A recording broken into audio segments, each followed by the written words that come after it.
Hello guys, मैं आप सबकी नीरू सिंह अपने यूट्यूब चैनल में स्वागत करती हूँ। तो चलिए इस गाने को सुनिए और पसंद आए तो लाइक करिए, शेयर करिए, नए हो तो सब्सक्राइब करिए।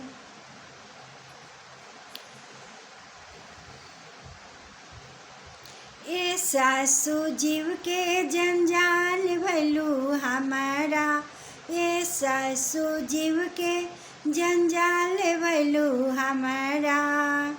एक ही कोठरिया में हम हमर बचवा, एक कोठरिया में हम हमर बचवा। ए सासू सौंसे दालान चाही तोहरा, ए सासू सौंसे दालान चाही तोहरा। ये सासू जीव के जंजाल भैलू हमारा, ये सासू जीव के जंजाल भैलू हमारा। एक पलंगिया पे हम हमर बचवा, एक पलंगिया पे हम हमर बचवा।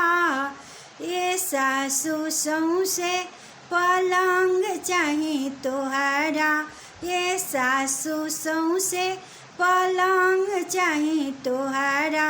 ये सासू जीव के जंजाल भैलू हमारा, ये सासू जीव के जंजाल भैलू हमारा।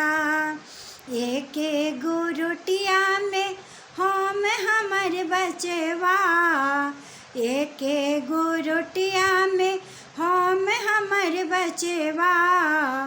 ए सासू सौंसे लिटांग चाही तोहरा, ये सासू सौंसे लिटांग चाही तोहरा।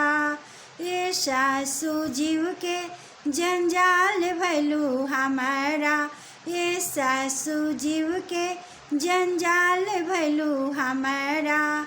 ये सासू जीव के जंजाल भैलू हमारा। तो चलिए फिर मिलते हैं नेक्स्ट वीडियो में। तब तक के लिए गाते रहिए, गुनगुनाते रहिए, हंसते रहिए, हंसाते रहिए। तो फिर मिलते हैं नेक्स्ट वीडियो में। तब तक के लिए मैं आपसे विदा लेती हूँ। नमस्कार।